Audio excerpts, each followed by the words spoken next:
This is a balloon, a bubble, if you will. I have blown it up to its absolute max. It cannot get any larger because if it does, it pops. And that's where we are right now. The balloon is completely inflated in our economy and it's about to pop. I'm going to tell you everything you need to know to watch out and be careful and what you should be doing right now. Let's go.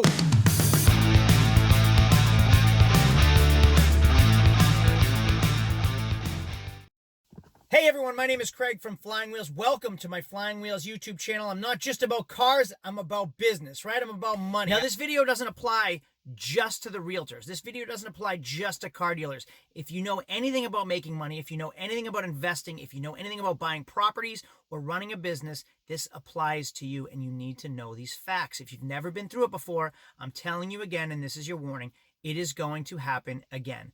I've owned several businesses in my life. I've done really, really well with a lot of them, and I've seen the fall on many of them as well. I've been through tough times. I started my car dealership in 2007, and guess what happened 1 year later? The Great Recession came, and I watched everybody lose their house and everybody lose their business. I've been through it before it, I've been through it during it, and I've been through it after it. And I'm telling you right now, you need to be careful. The bubble is as big as it's going to get right now. I'm just giving you a fair warning to watch out with your finances, watch out with your ventures, and watch out with your risks. Remember, I always say take calculated risks. Being smart when spending your money helps you be smart when you're making money. In this video, I'm going to give you a lot of examples, and I'm going to tell you why you need to be watching out right now. During 2005 to 2007, I was looking to buy my first home. I owned a business while most of my friends were getting into entry-level companies. I had a little bit of money and I was looking to be the first one my age to buy a house. But prices were so ridiculous. They were unaffordable. I was looking at 2-bedroom, 1 baths in Florida for well over $300,000 that just didn't make sense. But banks were willing to finance me with no income verification. They were willing to give me a loan without verifying my money. It was ridiculous and did not make sense. Guess what happened shortly after that? The bubble burst. People went crazy. They lost everything. Old people lost their savings. People lost their houses. People lost their business. I'm telling you right now, we're almost there again. Here's another great example. I bought my house in 2010. 2008, the housing market crashed. It had 2 years to keep going down. No one could qualify for loans. No one could sell their house. The supply was huge and the demand was low. I bought my house for literally 25% of what it is worth now, 10 years later, because I waited for the timing to be right. I'm not saying I make all the right decisions. Clearly, I make a lot of wrong decisions. If you saw my Ferrari and my boat videos, you'd know that. But just be smart in long-term decisions. Wait and save now when everything is crazy high, when everything is through the roof. And then when everything plummets, when that balloon bursts, when that bubble pops, you are the king or the queen sitting on piles of money waiting to spend in the right places. And you're going to really be happy that you did later on down the road. When the guy that runs Barstool Sports is teaching you how to invest your money in the stock market, you should be weary. Things are good. Stock prices don't always go up. Houses don't always go up. And cars depreciate. Think about Robinhood. Think about how many people are investing in the stock market right now. 4 months ago, we had one of the biggest crashes we've seen in 10 years. The stock market plummeted. But that was the time to buy, right? When people are fearful, be greedy. When people are greedy, be fearful. Everyone was in fear. So what do? You buy high-end cars, you buy your stocks, you buy your properties. But that little dip didn't last very long because everybody jumped in and made a ton of money on cruises and oil and airlines. Well, now everybody's spending money. Let's start at the very bottom. People are on unemployment right now. Now let's work in an upside-down triangle. Right now, some people are making more money than they've ever made on unemployment. Forget their jobs. They're making more money on unemployment than they've ever made working in a career, and they have time to spend their money. So people are spending their money and they're stimulating the economy, but it's a false hope. It's not their money. It's the government pumping money into the system to keep the economy flowing. So let's talk about the people that might make $600 a week and now they make $900 a week or even $1,200 a week. Well, they go spend it. So they're down here. Now here's me selling cars. I make that much more money. My car dealership is almost sold out. I'm doing better than I have ever done in my life. I've never been able to say that. I'm almost sold out. Now let's go to this section. We were just right here. Now we're talking about me, and every other car dealer in the country is overpaying for vehicles. 3 months ago, I said we're going to have a tax season 2.0. Tax season's always great for us. Then we had a huge dip. Now we're on the highest of highs that I've ever seen because everybody's pumping money. They're buying their cars, they're buying their motorcycles, they're buying their campers, they're buying their boats. It's insane. So now I have a little bit of money. Well, now what do we look at? We look at real estate. We look at rentals. We look at vacation homes. We look at bigger assets. And I'm saying assets very loosely, boats and RVs.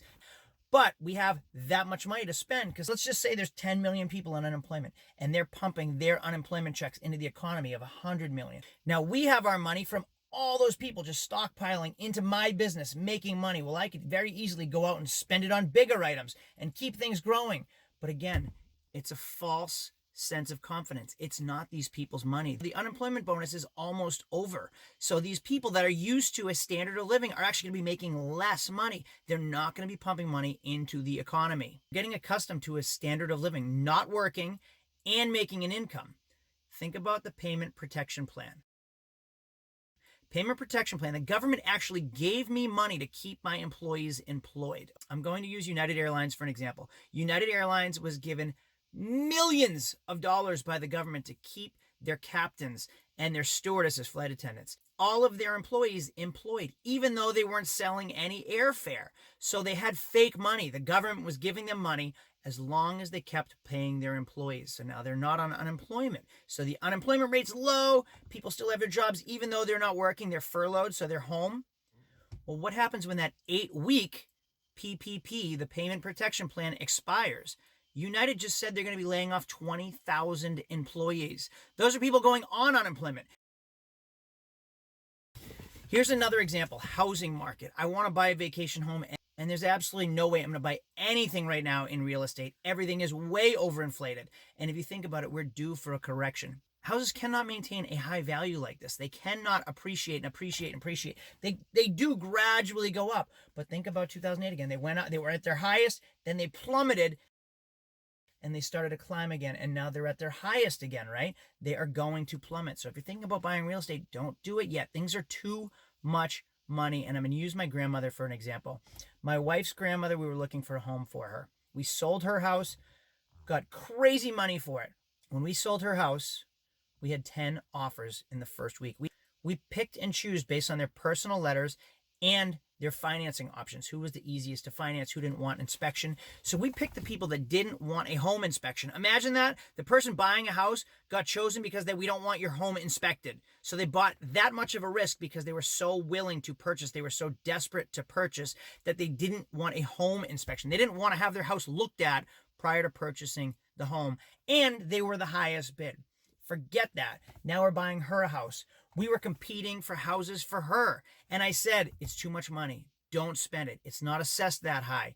And as soon as I said it, what happened? We held off. The house is gone the next day. So now people are desperate for homes, so we're overpaying. Why? Because the banks are lending out based on assessed value. Well, what's assessed value? Assessed value is a value. A value is based on what people are willing to pay. So we're setting our own values for the banks to loan out to us. Now, going back to 2008, and I'm going to relay this to 2008 because so many things are so similar in so many ways. The banks were just throwing money at people because they had it. Look at the interest rates right now. Rates are at an all-time low. I can get a mortgage at 3% right now. So if you're in the market, you need to buy a house. Yes, rates are incredibly low. You should be buying houses for that reason, but you're still overpaying for a property. Let's talk about car values. So many people have $2,000 to $10,000 to $15,000, or they can just make those payments now because they're on unemployment, right? Car prices are the highest I've ever seen them. We have a value. As a dealer, I have a value. This is what we pay for cars. And it's a platform based on auction prices, what cars have sold for in the last 30 days. Well, when we were in our quarantine, when we were stuck at home, car dealerships were closed, auction houses were closed. This value, we were buying cars way under here. So I was buying cars $1,000 to $2,000 under value. The manufacturers have closed. New car stores aren't getting their new cars, so people are going to buy used. So the demand is super high and supply is super low. So people are buying for way too much money. They're overspending. And as a dealer, I also have to overspend. So it's not that the margins are this much higher, it's that the supply is low and the demand is high. So we're paying more, so you have to pay more. If you think about what I just said, be greedy when people are fearful. When dealerships were closed, when auction houses were closed, when everyone was in fear, I bought all my cars. I actually spent 3 months while everyone was in quarantine fixing up cars, working on cars, getting them ready for sale because I had a feeling that tax season 2.0 was coming. Now, this happens every year with tax season. Tax season, people get their tax checks and they cannot wait to spend them. And then the supply goes down as the demand is still way up here. So dealers start overpaying for cars come April, come May. Now they've overpaid for cars, and guess what? Those tax checks end, and the dealers are stuck with an inventory they've overpaid for. Well, that's where we are right now. Dealers are paying $1,000 to $2,000 over value for vehicles, and when unemployment stops or when people stop spending, we're going to be stuck with overpriced inventory that we can't unload. So we're going to have to reduce the prices, which means we're going to have to sell at a loss. So if you're looking to buy a car, hold off, wait. I mean, buy because that's good for me, but realistically, you should wait. Let's talk about Airbnb. Airbnb exploded the secondary real estate market. If I can buy a house, doesn't matter what I spend on a house. If I can buy $1 million lake house and rent it for $5,000 a week and use it 3-4 weeks a year, and I can do that 10 times over, yeah, I'm making money on Airbnb. Yeah, I'm making money on HomeAway. But what happened when everyone went into quarantine and we all had travel restrictions? Those houses are the first to go. When people start running out of money, the first to go are their toys, their boats, their motorcycles, their lake houses, their ski chalets. All these secondary things, the luxuries of life, are going to be the first to go. And when the supply is high and the demand is low, guess what's going to happen? The price is going to plummet. When there's a surplus of inventory in anything, the prices decline, they discount. So I've spoken about how my car dealership is almost out of inventory. It's insane. Well, it's not just me. I have other friends that are the same way, and I've taken the entire month of July off. Why? Because I did well. I bought when the prices were right, and I sold at a high market. There's no reason for me to overpay right now and be stuck with inventory later. So instead, I'm holding on till things correct themselves, because as financial advisors say, everything is due for a correction. Think about when the stock market collapses, when things crash. A financial advisor doesn't say, oh, we had a crash. They're not allowed to say crash. They say correction. Well, the market was due for a correction. They don't tell you a correction's coming till it already happens. And then they say, well, it was due for a correction. Or sometimes the market gets corrected. We are due for that correction in every facet of life. Think about the roaring 20s, 100 years ago. Everything was high. Everyone was having a great time. Then what? We had the crash, then the Great Depression. If we can't learn from our history, there's a problem. And I'm not saying it's going to happen the same way, but it happens. Things are volatile. The stock market's way up, then it's way, way down, then it's way, way high again because every millennial and Gen Z is buying on Robinhood, spending money on things they don't really know what they're purchasing. Things are insane. We're overpaying for cars. We're overpaying for houses. It is volatile. You do not dive in head first anytime anything is volatile. What we do is adapt. So in the downtime, I bought as much as I could. I spent as much as I could. And guess what? Now that everything is at its highest high, I'm just going to sit back. I went on vacation. I took the entire month off. There is no reason for me to stress out because I was smart when I needed to be smart, so I can chill out and relax while everybody's scrambling. I'm going to finish with this because I've been talking for a long time. When people are greedy, prices tend to boil over, and then you tend to overpay for an asset. And when things correct themselves, you have an overpaid for asset that you cannot liquidate when you need to liquidate. So what happens? You have to liquidate somehow, so you foreclose, you repossess, get into credit card debt, you get yourself into trouble. All I'm saying is beware, be careful, and be smart with your spending. There is no reason to overpay for anything right now. I had a viewer call me recently asking me if it's a good time to start a business.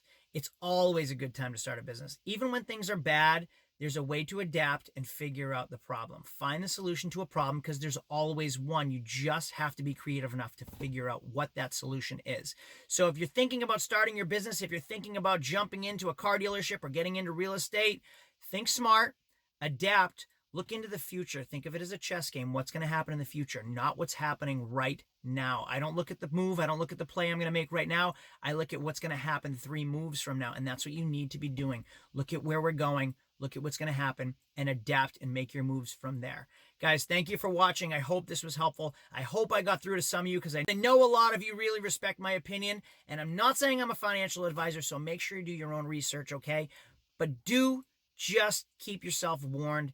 Do be cautious. Spend smart. Guys, thank you so much for watching. I appreciate it. Make sure to share this so we get the warning out to everybody. I appreciate it, and I'll see you all later. Adios.